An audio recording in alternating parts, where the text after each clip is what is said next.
देखिए बच्चों, आज हम करंट कैरिंग कॉइल की वजह से सेंटर पर मैग्नेटिक फील्ड फाइंड करेंगे। Magnetic field at centre of current carrying coil. Coil में वैसे तो हम एन टर्न्स लेके चलेंगे, लेकिन अभी हम डायग्राम में एक टर्न के लिए दिखा रहे हैं। तो जैसे एक टर्न में करंट की डायरेक्शन होगी, वही डायरेक्शन सभी टर्न में होगी। तो एक टर्न का जो मैग्नेटिक फील्ड आ जाएगा, उसमें फिर मल्टीप्लाई कर देंगे number of turns of coil से, तो एन टर्न्स का मिल जाएगा। अभी एक टर्न के कारण due to one turn magnetic field at centre find करने के लिए हम बायो सावर्ट लॉ यूज करेंगे। तो इसकी जो सरकमफ्रेंस है 2 पाई आर, इसकी सरकमफ्रेंस को डीएल स्मॉल एलिमेंट में डिवाइड कर लेते हैं, क्योंकि जो बायो सावर्ट ने जो फॉर्मूला बताया था वो डीएल लेंथ के लिए बताया था।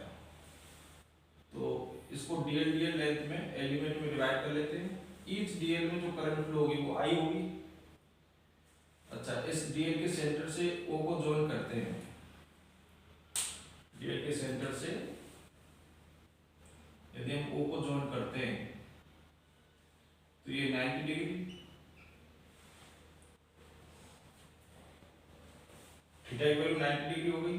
तो इस डीएल की वजह से सेंटर ओ पर बायो सावर्ट के फॉर्मूले से मैग्नेटिक फील्ड का formula dV equal to mu naught I dl sin थीटा, बट थीटा की वैल्यू 90 डिग्री दिखाई दे रही है।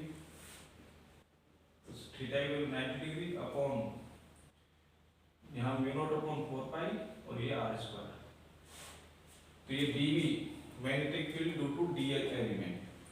अच्छा, दूसरे dl की वजह से भी इतना ही होगा, तीसरे dl की वजह से भी इतना ही होगा, क्योंकि सभी डीएलों के लिए थीटा 90 रहेगा जोन करने पर।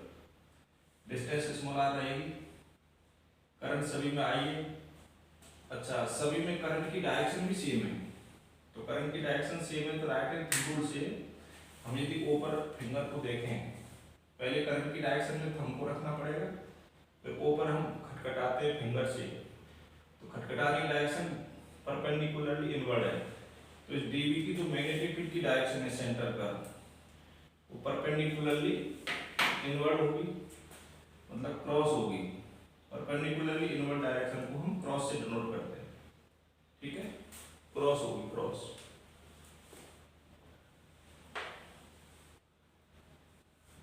परपेंडिकुलरली इनवर्ड डायरेक्शन क्रॉस होगी। तो ईच डीएल की वजह से magnitude of magnetic field same होगा, और डायरेक्शन भी सभी की वजह से, क्योंकि सब में करंट की डायरेक्शन सेम होगी, तो खटखटाने की डायरेक्शन भी सभी के लिए सेम होगी, perpendicularly inward.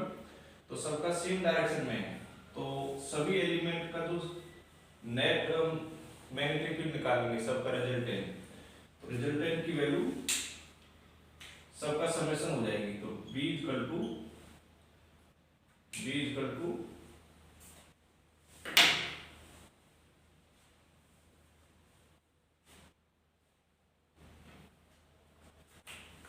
Equal to sigma dV।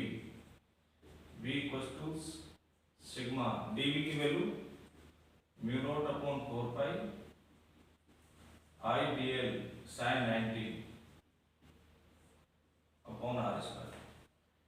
V equal to sin 90 तो 1 हो गया, sigma mu naught upon 4 pi I dl upon r square. तो ये समेशन होगा बार बार, मतलब mu naught upon 4 pi I dl upon r square, एक dl का, दूसरे का भी इतना है, तीसरे का भी इतना है, तो बार बार समेशन होगा, और सबको एक साथ लिखने का तरीका सिग्मा लगा के। लेकिन उस समेशन में कॉमन क्या आएगा? कॉमन आएगा म्यू नॉट अपॉन 4 पाई, कॉमन आई भी कॉमन और नीचे से आर स्क्वायर भी कॉमन। बार बार ये समेशन किसका होगा? डीएल का होगा, और डीएल को एक साथ हम समेशन के रूप में लिख देते हैं, DL plus DL plus DL को सिग्मा डीएल। तो V equal to mu naught I upon 4 pi r square, sigma DL की value DL plus DL plus DL plus DL, पूरी सर्कमफ्रेंस के लिए डीएल का समेशन पूरी सर्कमफ्रेंस की length हो जाएगी। सर्कमफ्रेंस सिग्मा dl मतलब सर्कमफ्रेंस की लेंथ, तो वो कितनी 2 पाई स्मॉल r। अब पाई से पाई कट, स्मॉल r से स्क्वायर कट, 2 से 4 2 टाइम्स कट, तो b equal to mu naught i upon 2r। ये 1 टन की वजह से आ गया। अब इस कॉइल में यदि number of total turns capital N हो, इस तरीके की कैपिटल N हो, तो कैपिटल N की वजह से तो नेट मैग्नेटिक फील्ड आएगा।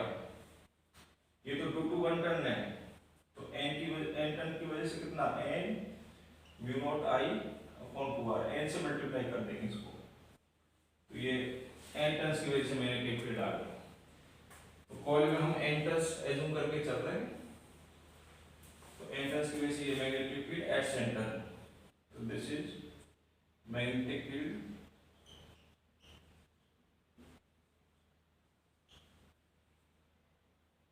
at center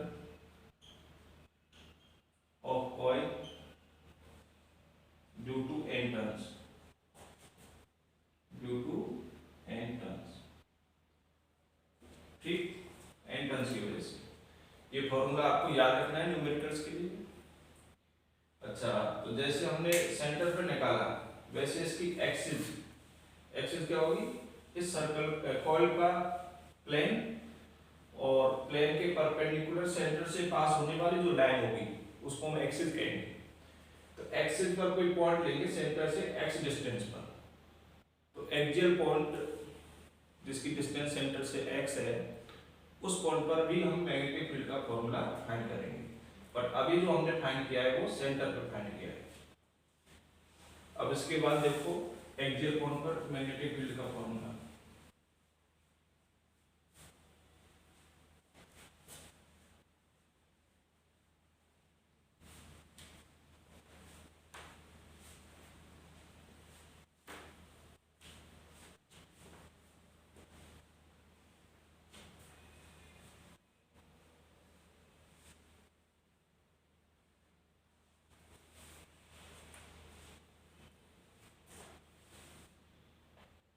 Magnetic field at axial point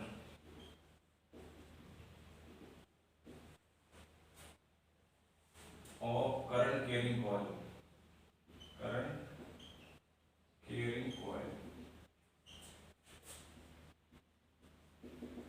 having n turns की coil है ना। पहले हम 1 टन की वजह से निकालेंगे, फिर n टर्न्स की वजह से लिखने के लिए n से डायरेक्टली मल्टीप्लाई करेंगे। तो देखो पहले 1 टन की वजह से एक्सियल पॉइंट पर, ये कोई एक टर्न है कॉइल का, इसकी एक्सिस शो कर लेते हैं। तो प्लेन के परपेंडिकुलर और सेंटर से पास लाइन जो होगी वो एक्सिस होगी इसकी।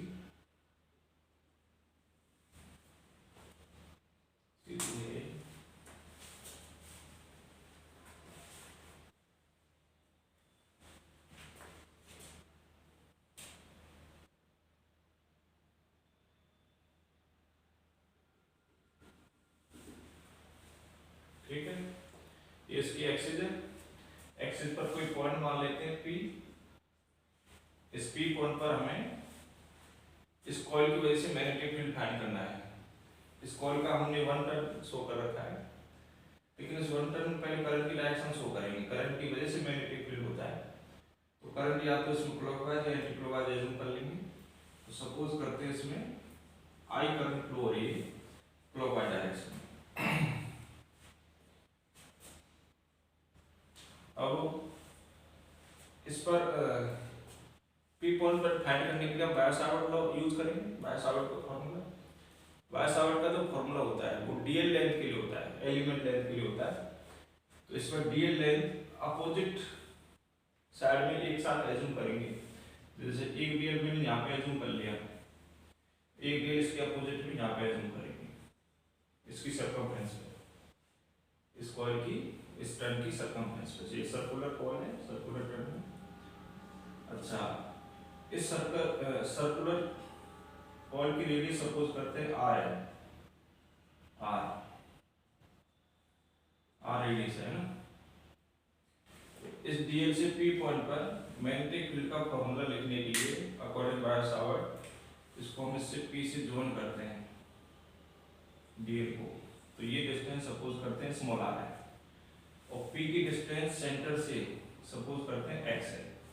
ऐसे इस डीएल से भी डिस्टेंस स्मॉल आर होगी, स्मॉल आर होगी। अब डीएल में जो करंट है ऐसे फ्लो की जा रही, इसमें फ्लो ऐसे होगी, इसमें करंट इधर होगी तो इसमें करंट इधर होगी, है ना, ऐसे फ्लो की जा रही। अच्छा, इस करंट की वजह से हम मैग्नेटिक फील्ड की डायरेक्शन देखेंगे, राइट हैंड थंब रूल से इधर आ रही है परपेंडिकुलर, इस आर के परपेंडिकुलर इधर होगी। तो इसमें यदि करंट की डायरेक्शन में अपोजिट कर देता हूं तो फिर करंट की डायरेक्शन इसके परपेंडिकुलर इधर हो जाएगी। करंट की डायरेक्शन अपोजिट कर देते हैं।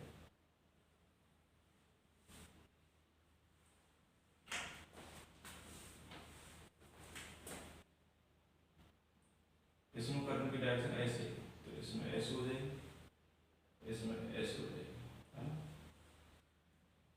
अब यहाँ ऊपर के पॉइंट पे मतलब ऊपर के डीएल में करंट की डायरेक्शन इधर है इस तरीके से, तो अंगूठा इधर हो गया तो फिंगर पी पॉइंट के लिए उधर जाएंगे, लेकिन आर के परपेंडिकुलर ऐसे होगा। ये जो आर वेक्टर होगा ना इसके परपेंडिकुलर मतलब 90 डिग्री। ऐसे इसमें करंट ऐसे होके इधर जा रही है, देखो नीचे वाले में करंट, तो इसमें करंट इधर हो गई बोर्ड की तरफ, तो अंगूठा इधर हो गया, फिर पी पॉइंट पे फिंगर को ले जाएंगे तो खटखटाने डायरेक्शन, लेकिन खटखटाने डायरेक्शन होगी आर के परपेंडिकुलर, आर के परपेंडिकुलर खटखटाने डायरेक्शन इधर आएगी। तो ये इन दोनों डीएलओ की वजह से मैग्नेटिक फील्ड की डायरेक्शन है, लेकिन मैग्नीट्यूड दोनों की वजह से सेम होगा, बिकॉज दोनों की लेंथ इक्वल है, दोनों में करंट का मैग्नीट्यूड इक्वल है, दोनों से डिस्टेंस पी की डिस्टेंस दोनों से सेम है, स्मॉल आर, तो मैग्नीट्यूड दोनों का सेम रहेगा। तो इसकी वजह से मैग्नीट्यूड डेली मान लेते हैं, इस डीएल की वजह से।